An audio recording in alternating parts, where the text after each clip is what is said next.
Hola, hola, hola, muy buenos días, tardes o noche, depende del lugar donde te encuentres y depende en el horario que veas este video. Vamos a continuar después de algunas semanitas de que no hemos podido bajar el último video de la saga del libro de Gálatas. Vamos a continuar, ¿sí? Con el libro de Gálatas, con el último capítulo, ¿sí? Para meternos ya de lleno en lo que sería esto, vamos a hacer un leve repaso.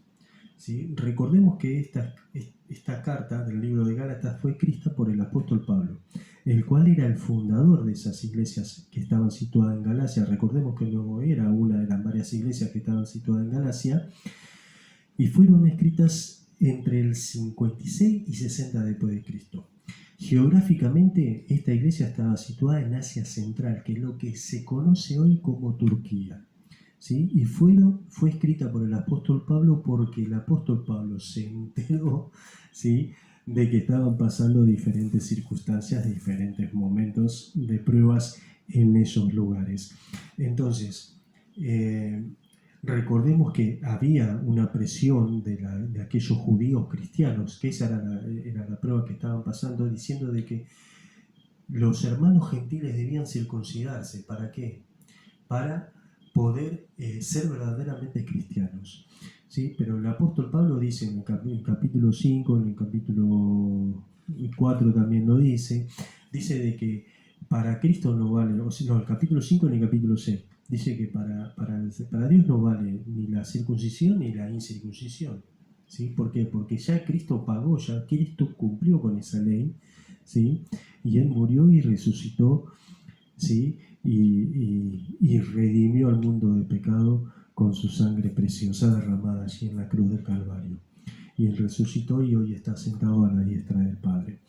Vamos a hacer un leve repaso de los capítulos 1 al 5 de lo que estuvimos compartiendo, ¿sí? Y recordemos que en el capítulo 1 estuvimos hablando de que no hay otro evangelio. ¿Qué significa eso? El evangelio no se modifica, el evangelio no cambia, el evangelio no se negocia. El evangelio siempre es el mismo, presentando a Cristo como redentor de la humanidad. El segundo capítulo era la esencia del evangelio. ¿Qué significaba la esencia del evangelio? Volver a Cristo como centro de nuestras vidas, ¿sí? Volver a Cristo como centro de nuestras vidas. Tercer capítulo. El evangelio nos hace iguales. ¿Qué significa eso? Que todos somos iguales ante Dios. ¿Se acuerdan que dijimos que no había griego, no había gentil, no había judío, no había hombre, no había mujer, y no había esclavo, no había libres? Todos somos iguales ante Dios. Capítulo 4. El evangelio nos da una identidad. Ya no somos esclavos, sino que somos libres. Pero esa libertad que tenemos en Cristo nos da una responsabilidad, ¿sí? Una responsabilidad. Somos libres, pero con una responsabilidad. En el capítulo número 5, el Evangelio nos llama a decidir, ¿sí? Hay una lucha interior que define mi caminar. Recordemos que en el capítulo 5, que lo nombramos muy por arribita, están los frutos del Espíritu y los frutos de la carne. Bueno, yo día a día decido a quién servir, si a la carne o al Espíritu, ¿sí?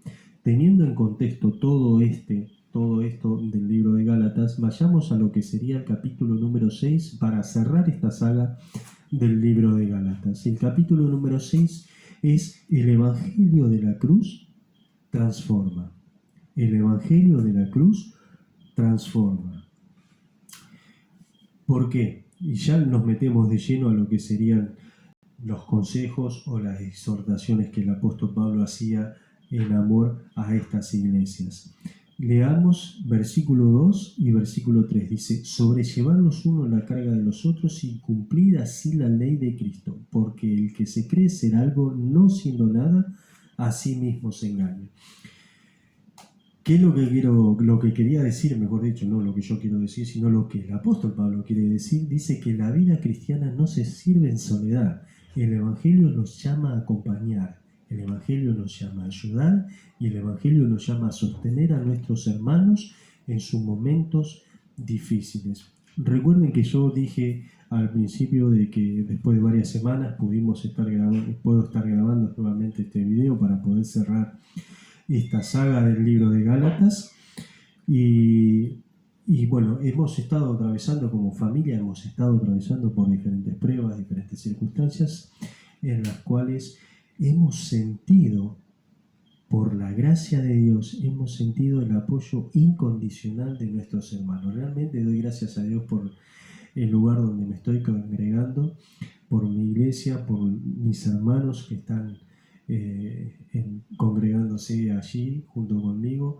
Doy gracias a Dios por cada una de sus vidas, porque realmente hemos sentido nosotros como familia el apoyo incondicional y el apoyo en amor que ellos tuvieron hacia nosotros en estos momentos, en estas etapas donde hemos pasado por diferentes pruebas.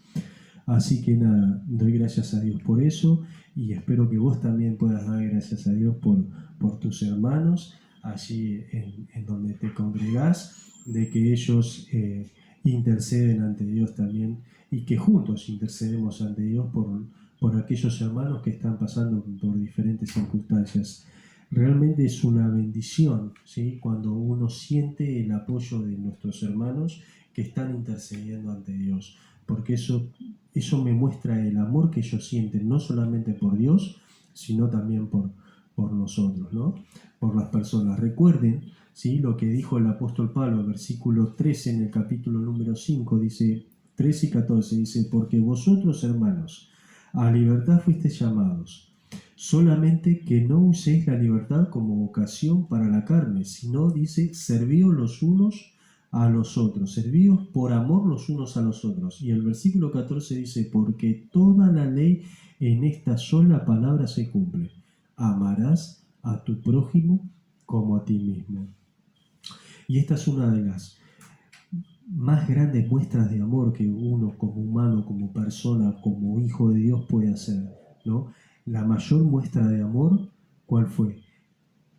Que el Señor fue crucificado, ¿sí? Y resucitó al tercer día y derramó su sangre allí en la cruz del Calvario para redimirme, para salvarme de la condenación del pecado, ¿no? Esa es la mayor muestra de amor que puede haber. Bueno, recuerden lo que dice Juan 3:16, porque de tal manera amó Dios al mundo que ha dado su Hijo unigénito, para que todo aquel que en él cree no se pierda, mas tenga vida eterna. Esa es la muestra de amor más grande que Dios nos pudo dar, entregar a su Hijo a favor de nosotros, ¿sí? Sigamos, dice entonces, lo primero que el apóstol Pablo está diciendo: llevar las cargas los unos de los otros. Sigamos, leamos el versículo 7 al 9, dice: no os engañéis, Dios no puede ser burlado, pues todo lo que el hombre sembrare, eso también segará, porque el que siembra para su carne, de la carne segará corrupción, mas el que siembra para el Espíritu, del Espíritu segará vida eterna. No nos cansemos pues de hacer bien, porque a su tiempo segaremos si no desmayamos. ¿Qué es lo que dice el apóstol Pablo? No cansarse de hacer el bien, sencillamente eso. Pablo nos anima a perseverar. A veces el fruto no se ve rápido, pero Dios promete cosecha para aquellos que siguen sembrando bien. Hace 2 fines de semana atrás me tocó compartir la palabra de Dios en nuestra iglesia, y justamente compartí de estos textos, ¿no? Del versículo 7 al 9. Y una de las cosas que lo tengo acá anotado, perdonen, tengo todo acá anotado, dice, primero en el versículo 7 dice: nadie puede burlar la ley de la cosecha. O sea, todo lo que yo siembro es lo que voy a cosechar. Eso es obvio, ¿no? Si yo siembro una higuera, voy a cosechar higos. Si siembro uva, voy a cosechar uva. Y así con todas las cosas. No es que si yo siembro algo para la carne, voy a cosechar algo del espíritu. No. ¿Sí? No puedo engañar la ley de la siembra. Después me está hablando en el versículo 8 de que tengo 2 campos para sembrar. O siembro para la carne o siembro para el espíritu. ¿Sí?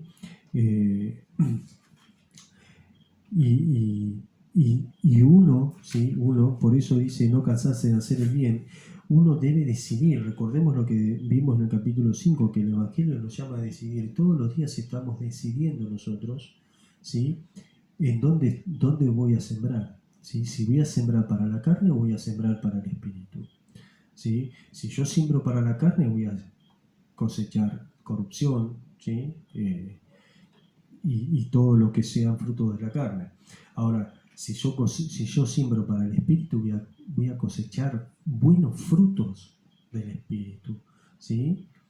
Entonces, no debo yo de cansarme de hacer el bien. Y algo fantástico es que todo lo que yo siembre para bien, voy a cosechar para bien. ¿Sí? Sí van a pasar momentos difíciles como lo hemos estado atravesando nosotros en este tiempo, y seguramente ustedes también que están del otro lado han estado atravesando momentos difíciles, momentos de pruebas, pero es maravilloso cuando hay una armonía, el amor de Dios está derramado en nuestros corazones, y tenemos en claro el mandamiento que el Señor nos dejó, que es: amarás a tu prójimo como a ti mismo. Entonces ahí vemos y sentimos el apoyo de nuestros hermanos. No quiero marearlos con todo esto, pero espero que me entiendan, ¿sí? El amor de Dios está en nuestros corazones. Por eso tenemos esa responsabilidad, ¿sí? Tenemos esa responsabilidad de poder interceder ante Dios por la vida de nuestros hermanos, por aquellos que están pasando por diferentes circunstancias. Sigamos. Leamos el versículo número 10. Dice: así que según tengamos oportunidad, hagamos bien a todos, y mayormente a los de la familia de la fe. La fe verdadera se expresa en acciones concretas. El Evangelio transforma el corazón y también la manera en que tratamos a las personas. Pero acá me está hablando de que así que según tengamos oportunidad, hagamos bien a todos. O sea, tantos personas que conocen a Cristo, personas cristianas y personas que no lo son. Dice a todos, no especifica una sola persona, especifica a todos, dice a todos, ¿sí? Pero dice mayormente a los de la familia de la fe, ¿sí? La gracia que recibimos de Dios no se queda solamente en nosotros, se convierte en amor, servicio y perseverancia hacia los demás. ¿Sí? La carta de los Gálatas nos recuerda de no volver a la esclavitud del pecado, cuando Cristo nos hizo libre por su gracia. Recuerden que Cristo nos hizo libre por la gracia. ¿Sí? Que mi vida siempre refleje el Evangelio de la cruz, porque es ahí donde realmente soy transformado. En la cruz soy transformado. Recuerden lo que dice Gálatas 2:20: con Cristo estoy juntamente crucificado y ya no vivo yo, sino Cristo vive en mí. Y lo que ahora lo vivo en la carne, lo vivo en la fe del Hijo de Dios, el cual me amó y se entregó a sí mismo por mí. Dice: si algo hemos aprendido en esta carta es que la gracia no es una idea, es una vida transformada, y todo comienza y termina con la cruz de Cristo. ¿Sí? Muchas veces, y yo cuando compartí acerca de estos pasajes, me sentí muy identificado. ¿Por qué? Porque hay diferentes dones que Dios otorga cuando uno recibe a Cristo como Señor y Salvador, ¿no? Hay muchos dones. Uno de los dones es el don de mayordomía, ¿sí? De administración. Y yo tengo ese don. Mi señora se reía porque yo soy un desastre con el orden, cosa que tengo que mejorar mucho. Pero mi señora se reía. ¿Por qué? Porque yo soy un buen administrador. ¿Qué quiero decir con esto? Que soy un buen administrador de la gracia de Dios. ¿Por qué? Porque yo decido a quién dársela y a quién no. ¿Se entiende lo que quiero decir? Yo decido a quién compartir y a quién no. Cuando Dios me da un solo mandamiento: amarás a tu prójimo como a ti mismo. Entonces acá el libro de Gálatas me recuerda de que yo no soy nada si no tengo a Cristo en mi corazón, primeramente. ¿Por qué? porque al tener a Cristo en mi corazón, tengo el amor derramado en mi corazón, su amor derramado en mi corazón. Y Dios me manda a amar y a servir a los otros, ¿sí? Mayormente a los de la familia de la fe, pero también a dar testimonio a aquellas personas que no tienen a Cristo en su corazón, ¿sí? A dar testimonio a aquellas personas que no tienen a Cristo en su corazón. Por eso soy libre en Cristo, pero tengo una responsabilidad. Mi responsabilidad es dar un buen testimonio delante de mis hermanos, pero también un buen testimonio delante de las personas que no conocen a Cristo, que no conocen el Evangelio. Y todo lo que yo haga, todo lo que yo siembre, eso va a dar fruto. Quizás ahora el Señor nos está pidiendo que sembremos, que sembremos, que sembremos buen testimonio, que sembremos. Quizás no vamos a ver los frutos, pero la palabra de Dios está plantada. La semilla está plantada y esa semilla va a germinar en el momento que Dios decida que germine. ¿Se acuerdan cuando éramos chicos quién no hizo un germinador en la escuela? ¿Sí? Que era con hoja Canson, creo que era, no me acuerdo bien, y metíamos los porotos y poníamos algodón húmedo y después veíamos como el poroto se abría y empezaba a sacar una ramita, una raíz. Bueno, es maravilloso ver cuando uno, no cuando ves, porque no lo es maravilloso el saber de que uno planta la semilla y que Dios se encarga en germinar la semilla. Con esto con este ejemplo quiero estar terminando, pero no sé si yo lo he hecho quinta, sí, pero he visto a mi padre hacer quinta y mi padre plantaba, ¿no? Hacía quinta y plantaba la semilla. Y le hacía los surcos para poner el agua, o sea, para regar, porque si le ponía el agua directamente a la semilla la podría, entonces tenía que tener la tierra húmeda y para poder germinar bien y no podrirse. Pero yo veía a él todos los días cuidando la quinta, todos los días cuidando su quinta y cuidaba la tierra, ¿sí? Y no se veía el fruto. Pero después, a los días o a las semanas, se empezaba a ver cositas verdes que salían de la tierra. Entonces yo iba contento, pa, mirá, está creciendo. Salió la plantita. Y en realidad, el trabajo de la semilla comienza cuando mi papá las enterraba en la tierra.